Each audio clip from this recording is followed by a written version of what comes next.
الشيطان الرجيم بسم الله الرحمن الرحيم لا حول ولا قوة إلا بالله العلي العظيم الحمد لله رب العالمين بارئ الخلائق أجمعين خالق السماوات والأرضين ثم الصلاة والسلام على عبده ورسوله وحبيبه وصفيه أشرف الأنبياء والمرسلين الذي سمي بالقرآن بالطه وياسين والمزمل والمدثر أبي القاسم محمد صلى الله عليه وآله وسلم وعلى أهل بيته الطيبين الطاهرين المعصومين المظلومين المنتجبين لا سيما بقية الله في الأرضين الروح وأرواح العالمين لتراب مقدمه الفداء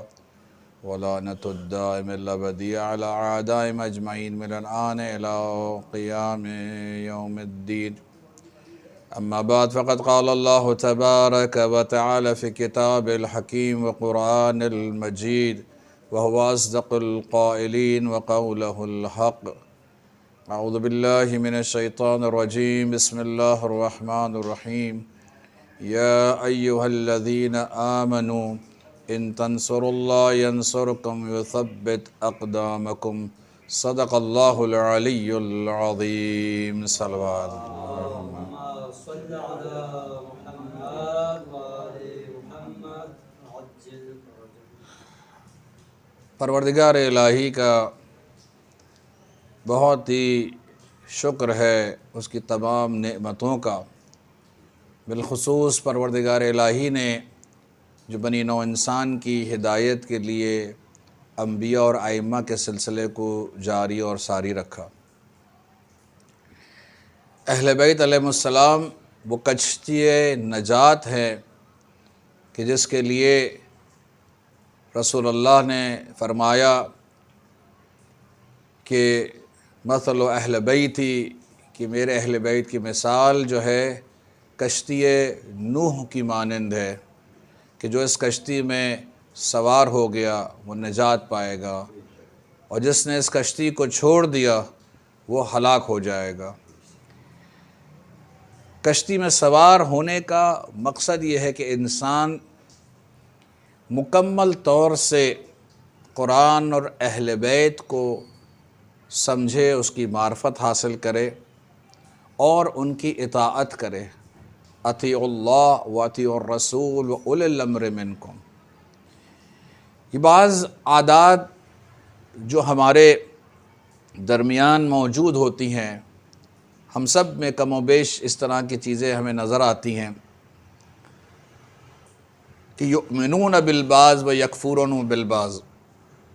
قرآن مجید منافقین کی جو برائیوں کو گنا رہا ہے تو پروردگار یہ کہہ رہا ہے کہ یہ منافق وہ ہوتے ہیں کہ جو بعض چیزوں پہ، کچھ چیزوں پر ایمان لاتے ہیں اور دوسری چیزوں کو ترک کر دیتے ہیں۔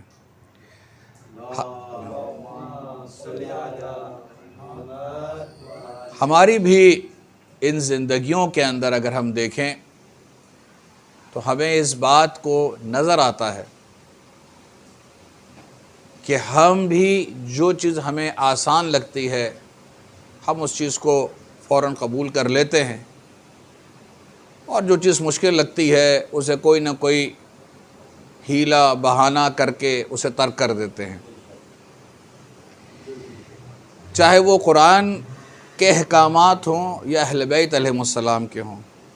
جہاں پر ہمیں مشکل لگتا ہے ہم اسے چھوڑ دیتے ہیں، جسے انگریزی میں ایسے افراد کو اپورچونسٹ کہا جاتا ہے، اردو میں فارسی میں فرصت طلب کہا جاتا ہے، مطلبی کہا جاتا ہے، کہ اپنے مطلب کے لیے، اپنے فائدے کے لیے، اپنی آسانی کے لیے، اپنی آسائش کے لیے تو ان چیزوں کو قبول کرتے ہیں، لیکن اس کے علاوہ وہ چیزیں اطاعت سے دور ہو جاتے ہیں، جس کے لیے میرے مولا امام حسین علیہ السلام نے اپنے ایک خطبے میں، اپنے ایک جملے میں اس بات کو فرمایا کہ دین لقلقہ زبان ہے، صرف زبان کی گھماتا ہے انسان دین کو اپنی مرضی کے مطابق،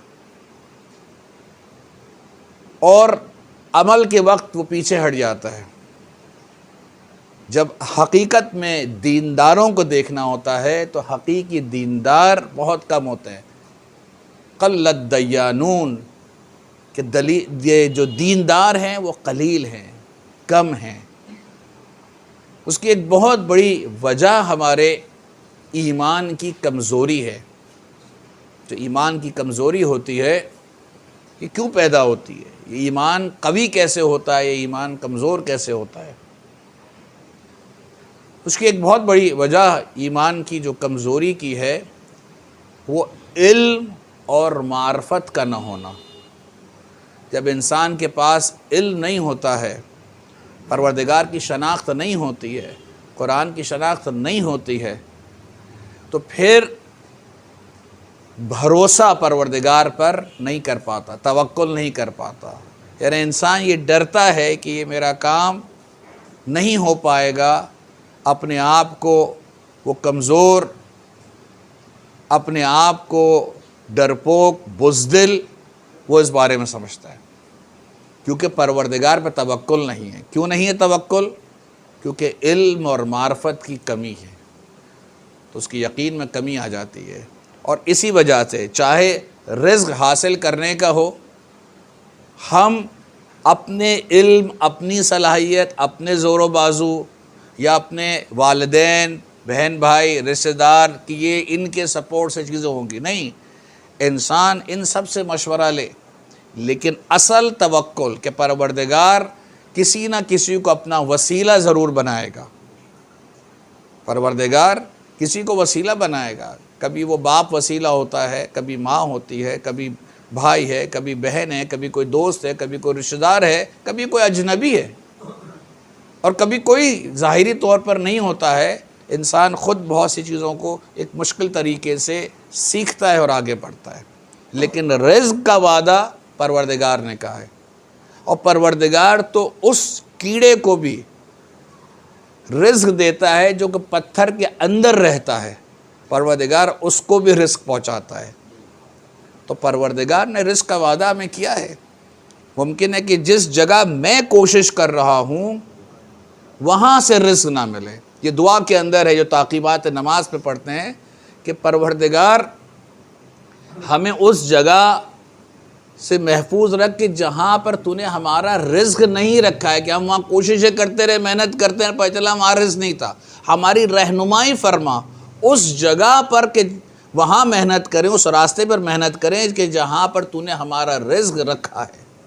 تو بہت سی دفعہ انسان ان جگہوں پہ کوشش کرتا ہے کہ جہاں سے اسے کچھ نہیں ملنا ہے، اس کی نافہمی کی وجہ سے ہوتا ہے، کم عقلی کی وجہ سے ہوتا ہے، کم معرفت کی وجہ سے ہوتا ہے۔ تو خود پروردگار کی ایک توفیق ہے کہ جو انسان کو نصیب ہوتی ہے کہ انسان اس راستے پر آگے بڑھتا ہے۔ ہم یہ دیکھتے ہیں اسی طرح سے انسان کی جو توکل کی بات آتی ہے وہ انسان کو دشمن کے مقابلے میں بھی ہے، مشکلات کے مقابلے میں بھی ہے، پریشانیوں کے مقابلے میں بھی ہے۔ اسی لیے ہم دیکھتے ہیں کہ ان تمام چیزوں کو اگر ایک چیز میں دیکھا جائے کہ یہ معرفت ہمیں کہاں سے ملی، وہ تعلق کہ جو ائمہ علیہ السلام نے ہمارا پیدا کیا انسان اور پروردگار کے درمیان، ان میں سے ایک طریقہ کار جو بالخصوص چوتھے امام سید الساجدین، امام زین العابدین علیہ السلام کی دعائیں اور مناجات ہیں کہ جس کے ذریعے انہوں نے ہمارا تعلق کیا کیا؟ پروردگار سے برقرار کیا۔ اس دعاؤں کی خوبی یہ ہے، بہت ساری خوبیاں ہیں، اس کی خوبی میں سے ایک خوبی یہ ہے کہ اسے جو انسان کے اندر کمی ہے کہ پروردگار سے کس طرح سے، کس سلیقے سے پروردگار سے مانگے، ایک انسان کو یہ نہیں پتہ ہے، مانگنے کا طریقہ نہیں ہے۔ دوسری چیز وہ کیا مانگے کہ جو اسے دنیا اور آخرت دونوں میں مفید ثابت ہو۔ ہم بہت سطحی دیکھتے ہیں، ظاہری طور پر دیکھتے ہیں کہ آج ہمارے پاس روٹی نہیں ہے تو کہنا روٹی دے دے، کھانے کو دے دے، کاروبار نہیں ہے کاروبار دے دے، اولاد دے دے۔ انہیں ہم بہت ہی نزدیک اور قریب کی چیزوں کو دیکھ رہے ہیں، نہ اپنی اس دنیا کی زندگی کو دیکھ پاتے ہیں آگے تک، اور نہ ہی اس بات کی، اس زندگی کے بعد میں جو دنیا ہے یعنی آخرت میں ہمیں کس طرح سے اپنے آپ کو تیار کر کے پیش کرنا ہے، ہم پیچھے رہ جاتے ہیں۔ امام کی جو مختلف دعائیں جو صحیفہ سجادیہ میں ہیں، جو مناجات ہیں، میں صرف چند جملے امام کی مناجات میں سے ذکر کریں گے ہم تاکہ یاد دہانی ہو۔ امام کی ایک مناجات ہے کہ جو امام پروردگار کی بارگاہ میں شکایت کر رہے ہیں، شکایت کرنے والوں کی مناجات۔ اب انسان پروردگار سے شکایت کر رہا ہے۔ اگر کسی کو اس بات کو سمجھنا ہے، اس دعا کو لے کر بیٹھے، کیونکہ اس وقت نہیں ہے میں اس بارے میں ڈسکس کر سکوں، لیکن ایک سمجھانے کے لیے ایک بہت اچھی نظم جو ہے وہ علامہ اقبال نے لکھی، شکوہ اور پھر جواب شکوہ۔ ظاہر ہے جس انداز سے شکوہ تھا وہ بہت ہی حقیقت مندانہ، بہت ساری ایسی چیزیں تھیں جو بظاہر حقیقت میں نظر آتی تھی، لیکن جب علامہ اقبال نے اس کا جواب لکھا تو پتہ چلا کہ نہیں، بہت ساری ہمارے تخیلات تھے۔ ایک وہ انداز ہے جو ایک عام آدمی کا انداز ہے، شکوہ ہے، حالانکہ علامہ اقبال عام آدمیوں سے بلند ہے، لیکن اگر انسان امام سجاد کے انداز شکوہ کو دیکھے تو سمجھ میں آ جائے گا کہ ولی اللہ کیا ہوتا ہے، وصی رسول کیا ہوتا ہے، اور ایک عام آدمی اگرچہ کہ نابغہ ہو تو بھی اس میں کتنا فرق ہوتا ہے۔ امام علیہ السلام فرماتے ہیں، بسم اللہ الرحمن الرحیم، الہی الیک اشکو، اے پروردگار، اے میرے اللہ، میں تجھ سے شکایت کرتا ہوں۔ کس چیز کے بارے میں؟ نفسن بالسوء امارہ، میں تجھ سے جو شکایت کر رہا ہوں نفس امارہ سے، جسے ہم کہتے ہیں کارنل سول، جو انسان کی نفس امارہ ہے، وہ اصل جڑ ہے، ریشہ ہے برائیوں کا اور انحرافات کا۔ امام نے سب سے پہلی جو شکایت کی، پروردگار جو نفس امارہ ہے نا، یہ مجھے شیطان کی طرف بہکاتا ہے، مجھے برائیوں کی طرف لے آتا ہے۔ پہلا جملہ امام یہ فرماتے ہیں، نفسن امارہ و الی الخطیۃ مبادرہ، یہ نفس امارہ کیا کرتا ہے؟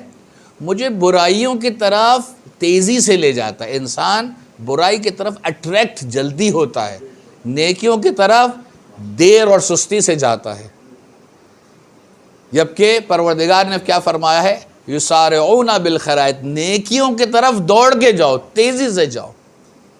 یہی وہ مقابلہ ہے اور جہاد ہے کہ جو جسے جہاد اکبر کا ہے۔ ایک انسان کا نفس ہے کہ جو برائی کی طرف لے جا رہا ہوتا ہے، اور ایک وہ حقیقت ہے کہ جس کی طرف پروردگار نے جانے کا ہے، یعنی دیکھیں کہ خیر کس میں ہے، شر سے بچائے اور خیر کی طرف اپنے آپ کو لے کر جائے۔ یہ وہ چیز ہے، یہ امام فرمانے کہ پروردگار میرا نفس مجھ پہ حاوی ہو جاتا ہے اور مجھے لے جاتا ہے ان برائیوں کی طرف۔ وَبِمَعَاصِيكَ مُولِعًا، اب مجھے گناہوں کی طرف یہ لے جاتا ہے، وَلِسَخَطِكَ مُتَعَرِّضًا، اور تیری نافرمانی کی طرف مجھے کھینچا چلا جاتا ہے۔ اب نفس امارہ کی بات کی، اور نفس امارہ کیا کیا کر رہا ہے وہ شکایت کر رہے ہیں۔ علامہ اقبال کی بات مقایسہ نہیں کر رہا، ابھی اس وقت ٹائم نہیں ہے، لیکن بہت ہی پڑھیں گے تو اس میں بھی بڑا لطف آئے گا جب کمپیریزن کریں گے۔ اس بات کو یہ بھی بتا دوں، ہر آدمی نہیں سمجھ سکتا۔ نمبر 1، اس کا امامت پر یقین ہونا چاہیے، جو امامت کو نہیں مانتا نا وہ نہیں اس بات کو سمجھ سکتا. جیسے بعض باتیں غیر مسلمان نہیں سمجھ پاتا، اسی طرح سے امامت سے جو چیز صادر ہوتی ہے، جب تک انسان امامت پر یقین نہیں رکھتا، مرحلہ ہے نا ان چیزوں کو سمجھنے کا، تو امامت کو نہیں سمجھے گا تو امام کے کلام کو بھی نہیں سمجھے گا. اس لیے ایک اہم چیز ہے. اب امام وہ اقبال دنیا کی جو مشکلات ہیں، پریشانی ہیں، اس کا شکوہ کر رہے ہیں. امام دنیا کی مشکلات کا شکوہ نہیں ابھی بیان کیا ہے. امام نے تو بنیاد بیان کی ہے کہ یہ دنیا کی چیزیں نہیں ہیں، اصل ہے انسان کا نفس امارہ، نفس امارہ، جس کے لیے پروردگار عالم نے قرآن مجید میں 11 قسمیں کھانوں کے بعد فرمایا ہے، جس کے اندر کہا والشمس والضحاہا، آخر میں قد افلح من زکاہا وقد خاب من دساہا. 11 مرتبہ قسمیں کھائی ہیں. یعنی اگر ایک جملہ بھی کہہ دے بغیر قسم کے پروردگار تو ہمارے لیے حکم ہے. پروردگار کا جملہ ہے، پروردگار کی آیت ہے، ہمارے لیے حکم ہے. اور پروردگار اگر اس میں اضافہ کر کے کسی ایک قسم سے بھی کہہ دیتا تو بہت تھا. لیکن اس کی اہمیت کو شاید سمجھانے کے لیے پروردگار عالم نے ایک نہیں، دو نہیں، 11 مرتبہ قسمیں کھائی ہیں اور فرمایا ہے قد افلح من زکاہا. یعنی تمہارے پاس کوئی راہ نجات نہیں ہے اے انسان، تمہارے پاس کوئی راہ نجات نہیں ہے سوائے اس کے کہ تم اپنے نفس کی اصلاح کرو، اس کے علاوہ نہیں. اور اگر تم نے نہیں کیا تمہاری زندگی ضائع ہے. جو سورہ عصر میں بھی پڑھتے ہیں الا الذین آمنوا وعملوا الصالحات وتواصوا بالحق وتواصوا بالصبر، کہ یہ 4 کام انسان کو کرنے ہیں ورنہ انسان خسارے میں. اسی طرح سے امام اس نفس امارہ کے بارے میں یہاں پر بیان کر رہے ہیں. یہ نفس امارہ کیا کرتا ہے؟ وَتَجْعَلَنِي عِنْدَكَ أَهْوَنَ الْحَالِ كَثِيرَةَ الْعِلَلِ طَوِيلَةَ الْأَمَلِ. یہ لمبی لمبی آرزویں انسان کو دیتا ہے. خاص طور پہ انسان جب جوانی میں ہوتا ہے تو اس کی بڑی لمبی آرزو ہوتی ہے، میں یہ کر لوں، میں یہ پڑھ لوں، میں یہ اتنے بڑے مقام پر پہنچ جاؤں، میں یہ چیز حاصل کر لوں، بہت پیسہ لے لوں، گاڑی لے لوں. یہ بہت سب آرزویں ہوتی ہیں. لیکن یہ آرزویں انسان کو غافل کر دیتی ہیں پروردگار کی اطاعت سے. عجیب بات یہ ہے، اگر یہ آرزویں انسان کو پروردگار کی یاد سے غافل نہ کریں تو یہ پروردگار کی نعمت میں تبدیل ہو جاتی ہے. خود دعاؤں کے اندر ہے، دعاؤں کے اندر، تعقیبات نماز کی دعاؤں کے اندر ہی ہے کہ پروردگارا مجھے رزق واسع عطا فرما، مجھے وسیع زیادہ رزق عطا فرما. دعائیں آپ کرتے ہیں نا، زیادہ رزق عطا فرما.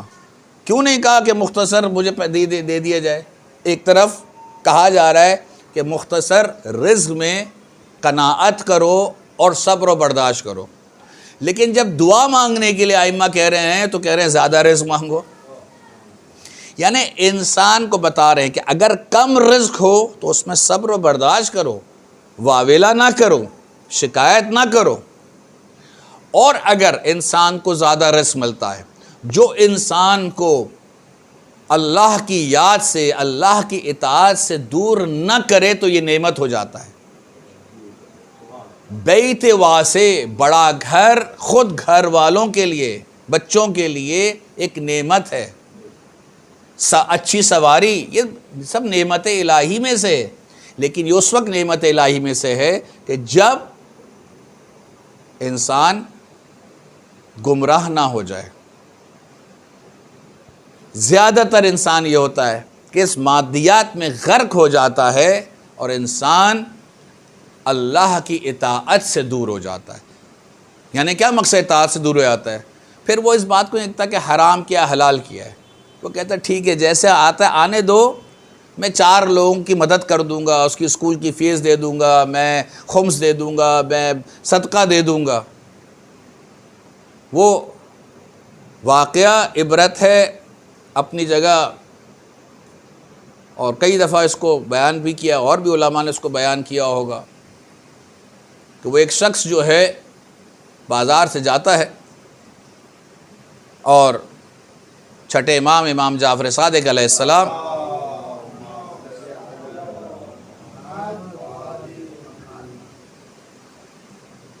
وہیں بازار میں ہوتے ہیں، دیکھتے ہیں کہ وہ شخص جو ہے ایک نانوائی کی جگہ سے 2 روٹیاں چراتا ہے، اور ایک جسے کہتے ہیں پھل والے کے یہاں سے 2 انار چراتا ہے۔ ایک روٹی ایک فقیر کو دیتا ہے، دوسرے کو دیتا ہے، ایک انار ایک کو دیتا ہے، دوسرا انار دوسرے کو دیتا ہے۔ امام اس سے روک کر پوچھتے ہیں یہ کیا کیا تم نے؟ کہا کیا کیا میں نے؟ کہا تم نے وہ چرائیں اور اس کے بعد تم نے غریبوں میں بانٹ دیا، تمہیں نہیں پتہ کہ چوری کرنا گناہ ہے؟ اس نے کہا آپ نے کو نہیں پتہ کہ پروردگار ایک گناہ کا ایک ہی گناہ دے گا، ایک چوری کی ہے، 4 چوریاں کی ہیں، 4 گناہ دے گا، لیکن ثواب کا 10 دے گا، اور آپ اس 40 ثواب میں سے 4 گناہ کو اگر کم کر دیں تو 36 ثواب پھر بھی میرے پاس ہے۔ تو امام علیہ السلام فرمایا تم نے یہ آیت نہیں پڑھی ہے انما یتقبل اللہ من المتقین، کہ پروردگار متقین سے قبول کرتا ہے، ہر ایک سے قبول نہیں کرتا، چوروں سے نہیں کرتا ہے۔ ہم چوریاں کرتے ہیں، دھوکہ دیتے ہیں، غلط کام کرتے ہیں، اور چوری بھی کیا کرتے ہیں، کبھی امام کا مال کھا جاتے ہیں، کبھی مومن کا مال کھا جاتے ہیں، کبھی بھائی بہن کا مال کھا جاتے ہیں، کبھی کسی کو دھوکہ دے کر اس کا مال کھا جاتے ہیں، اور ہم سمجھتے ہیں کہ نہیں یہ سب جائز ہے، اور ہم اسے رائے خدا میں اس میں سے کچھ خرچ کر دیں گے۔ کچھ نہیں، وہ حرام مال پورا بھی خرچ کر دو تو بھی کچھ نہیں ملنا ہے، جیب سے بھی چلا جائے گا، ملے گا بھی کچھ نہیں۔ ہاں جس کو آپ نے دیا ممکن ہے کہ اس کے کام حل ہو جائے، لیکن انسان کو آخرت میں کچھ نہیں ملنا ہے۔ کیوں؟ اس لیے کہ اس نے یہاں کسی کی مشکل آسان کی، لیکن کہیں پر اس نے کسی اور کی مشکل کو بڑھا دیا ہے، اس کے لیے اس کا حق اس نے چھین لیا ہے۔ تو یہ انسان، اب جب انسان ان دعاؤں کو دیکھتا ہے، امام سجاد علیہ السلام نے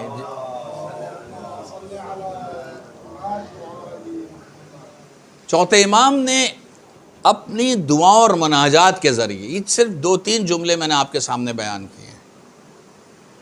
ہم دعاؤں کو پڑھتے ہیں، دعائیں پڑھنے کی چیز نہیں ہے، دعائیں مانگنے کی چیز ہے۔ انسان دعا مانگتا ہے، پڑھتا نہیں ہے۔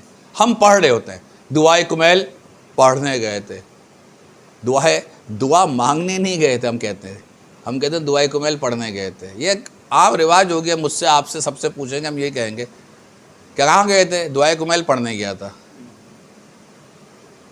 دعا مانگنے نہیں جا رہے، اور اکثر یہ ہوتا ہے کہ ہماری توجہ نہیں ہوتی ہے۔ یہ دعائیں ہم ائمہ علیہ السلام کی جو تعلیم کردہ ہے، وہ پڑھتے جو ہیں وہ پڑھنے کے لیے نہیں پڑھتے، یا پڑھنے کے لیے نہیں پڑھنا چاہیے، بلکہ پڑھنا چاہیے تاکہ ہم اس کو اپنی زبان سے، اپنے دل سے اسے ادا کر سکیں، کیونکہ میرے پاس وہ علم اور معرفت نہیں ہے، میرے پاس وہ الفاظ نہیں ہیں کہ جس طرح سے میں اس عاجزی کے ساتھ پروردگار کی بارگاہ میں مانگ سکوں۔ تو میں اہل بیت علیہ السلام سے مدد لیتا ہوں، اور ان کے الفاظ میں اپنی بات کو پروردگار تک پہنچاتا ہوں۔ تو انسان اگر صحیفہ سجادی کی دعائیں لے کر بیٹھتا ہے، دعائے کمیل لے کر بیٹھتا ہے، کوئی اور دعائیں لے کر بیٹھتا ہے، تو اس کے معنی کو سمجھے اور کہے پروردگار الفاظ تو میرے مولا کے ہیں، لیکن میں بھی یہی چاہتا ہوں، میں بھی یہی کہنا چاہتا ہوں، کیونکہ میرے پاس یہ الفاظ نہیں ہیں، اس لیے میں نے وہاں سے استعارہ لیا ہے، میں نے وہاں سے ادھار لے کر میں تیرے سامنے پیش کر رہا ہوں۔ امام سجاد علیہ السلام نے، کیونکہ اس زمانے میں فسق و فجور اتنا بڑھ گیا تھا، امام نے اپنی دعا اور مناجات کے ذریعے، آپ نے کبھی سنا کسی امام کے پاس کوئی مسجد رہی ہو؟ کہیں پر امام، کوئی بھی امام سجاد ہوں یا کوئی بھی امام ہو، کسی مسجد میں امامت کی ہو؟ بھئی کیوں نہیں کی؟ اولاد نبی ہے نا، کوئی تو مسجد، کوئی تو جگہ دیتے، نہیں دی، کوئی ممبر ان کو نہیں ملا ان ائمہ علیہ السلام کو. کیوں نہیں دیا؟ اس لیے اگر ممبر پر صاحب ممبر بیٹھ جائے تو پھر مومنین کو، مسلمانوں کو حق پتہ چل جائے گا کہ حق پر کون ہے اور باطل پہ کون ہے، صحیح کون ہے، غلط کون ہے. اس لیے کہا کہ حق کو چھپا کے رکھو، دبا کے رکھو. دبا کے رکھا گیا ہر دور کے اندر، ہر دور کے اندر.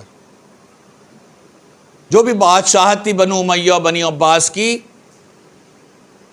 ان کے اندر جو ہے انہوں نے یہ سلسلے کو اس طرح سے رکھا. اہل بیت علیہ السلام کا یہ کارنامہ، امام علیہ السلام اپنے گھر میں، جیسے ہم مجلس کرتے ہیں، امام اپنے گھر میں عام طور پہ جمعے کے دن لوگ جمع ہوتے تھے، امام ان کے سامنے اپنے خطبے پیش کیا کرتے تھے، اور لوگوں کو جو عقائد ان کے کمزور ہو گئے تھے، پروردگار پر یقین کمزور ہو گیا تھا، امام اپنے خطبوں کے ذریعے بیان کرتے تھے. لیکن امام کو عام تقریر کرنے کی اجازت نہیں تھی، اور بہت سارے مسائل تھے، لیکن امام نے اپنی نمازوں کے درمیان ان دعاؤں کی قرات کی، مناجات کیا. ظاہر اس پہ پابندی نہیں لگا سکتے تھے، دعا کی اس میں تھی، لیکن یہ علم اور معرفت کا خزانہ ہے کہ جس کے بارے میں مصر کے جو یونیورسٹی، الازہر یونیورسٹی، اس کے پرنسپل نے اس بات کو کہا جب آیت اللہ مرشدی نجفی نے اس صحیفہ سجادیہ کو ان کو تحفے میں بھیجا، تو انہوں نے اس بات کو فرمایا کہ میں اتنے سال تک غافل کیسے رہا اور اتنا بڑا علمی خزانہ مجھ سے پوشیدہ کیسے رہا. یہ امام سجاد کا ایک بہت بڑا کارنامہ ہے کہ جو آج بھی کتنی دعائیں یقیناً ضائع ہو گئی ہوں گی، ہم تک نہ پہنچ سکیں، لیکن آج بھی جو ایک یہ مجموعہ ہے یا مناجات ہیں یا متفرقہ کتابوں کے اندر کچھ اور دعائیں بھی موجود ہیں، یا صحیفہ علویہ موجود ہے، یا اہل بیت سے دوسری دعائیں اور مناجات موجود ہیں، یہ ہمارے لیے بہت بڑی نعمت ہے. یہ ایسی دعا اور مناجات ہیں کہ دنیا میں کسی کتاب میں، کسی مکتب میں، کسی مذہب میں، کسی فرقے میں آپ کو ایسی کوئی دعائیں نہیں ملیں گی، کوئی مناجات نہیں ملے گی کہ جو علم اور معرفت کے موتیوں سے لبریز ہوں، ساتھ میں معنویت بھی ہو، اور وہ رہنمائی اس طرح سے ہو کہ انسان کا رابطہ اس کے پروردگار سے جوڑ دے.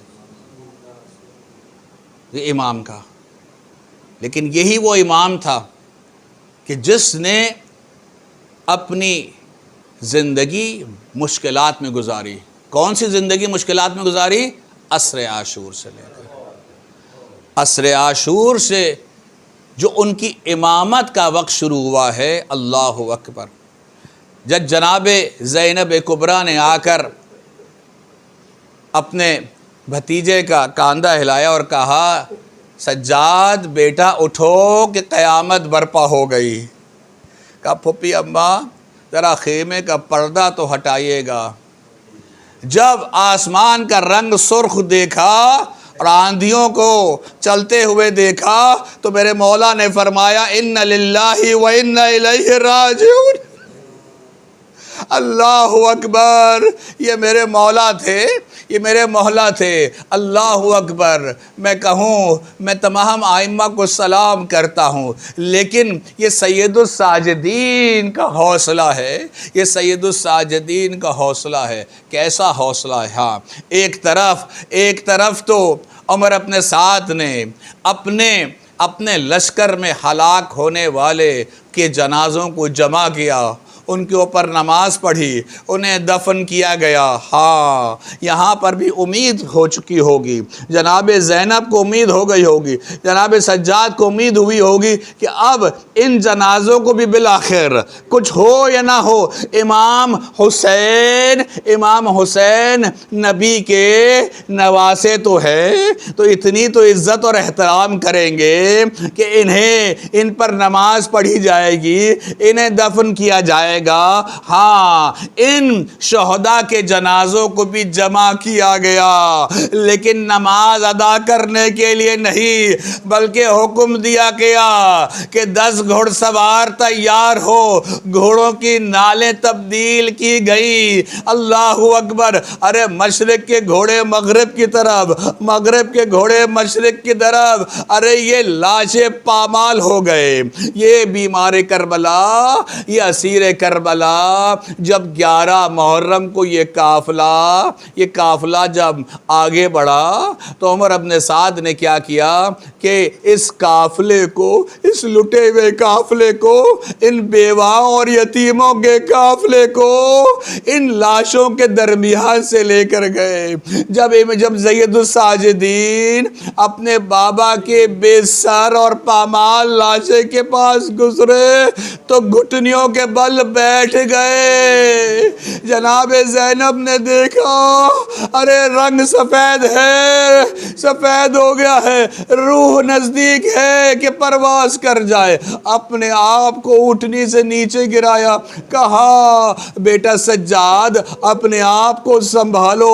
کہا پھوپھی اماں، کسی جوان بیٹے کو دیکھا ہو کہ اس کے باپ کا عریاں لاشا بے گور و کفن پڑا ہو، ارے نہ غسل دے سکتا ہو، نہ کفن پہنا سکتا ہو، نہ دفن کر سکتا ہو۔ اللہ اکبر، اللہ اکبر۔ جب میرے مولا واپس مدینہ پہنچے، ایک کسائی کی دکان سے گزر رہے تھے۔ ارے پوچھا اے قصاب، تم نے اس جانور کو جو ذبح کرنے جا رہے ہو اسے پانی پلایا؟ کہا مولا ہم کسائیوں کی یہ ریت ہے، رواج ہے کہ جب کسی جانور کو ذبح کرتے ہیں اسے پانی پلاتے ہیں۔ ارے کربلا کی طرف رک کیا میرے مولا نے، السلام علیکہ یا ابا عبداللہ، سلام ہو میرے بابا پر، ارے جنہیں پیاسا شہید کیا گیا۔ میرے مولا امام زمانہ فرماتے میرا سلام کربلا میں بہتے خون پر، میرا سلام بکھرے ہوئے لاشوں پر، میرا سلام کٹے ہوئے اعضاء پر، میرا سلام نوک نیزہ بلند سر پر۔ وَسَيَعْلَمُ الَّذِينَ ظَلَمُوا أَيَّ مُنْقَلَبٍ يَنْقَلِبُونَ اللهم نسألك وندعوك باسمك العظيم الأعظم العز الجل الأكرم وبدم مقتول بكربلاء یا اللہ یا اللہ یا اللہ یا اللہ یا اللہ یا اللہ یا اللہ یا اللہ یا اللہ یا اللہ۔ پروردگارہ ہمارے اس قلیل و مختصر سے عبادت کو اپنی بارگاہ میں قبول فرما۔ پروردگارہ جو مومنین مومنات مشکلات و پریشانیوں میں ان کی مشکلات و پریشانیوں کو دور فرما۔ پروردگارہ مظلومین عالم کی مدد و نصرت فرما، بالخصوص پارا چنار کے جو مؤمنین ہیں مظلومین ہیں، پروردگارہ ان کی مدد و نصرت فرما۔ پروردگارہ فلسطین کے جو مظلومین ہیں ان کی مدد و نصرت فرما۔ پروردگار تجھے واسطہ ہے قرآن و اہل بیت اطہار کا، دشمنان اسلام، دشمنان قرآن، دشمنان اہل بیت اگر قابل ہدایت نہیں تو انہیں نیست و نابود فرما۔ پروردگار عالم تمام علماء اعلام، مراجع تقلید، تمام خدمت گزاران اسلام کو، بالخصوص آیت اللہ سیستانی کو، رہبر الانقلاب آیت اللہ خامنائی کو صحت و تندرستی کے ساتھ طول عمر عطا فرما۔ پروردگارہ منجی عالم بشریت، قائم آل محمد، امام زمانہ کے ظہور میں تعجیل عطا فرما، اور ہم سب کو ان کے انصار، آوان و خاص شیعوں میں سے قرار دے۔ اللہم صلی اللہ علیہ وسلم۔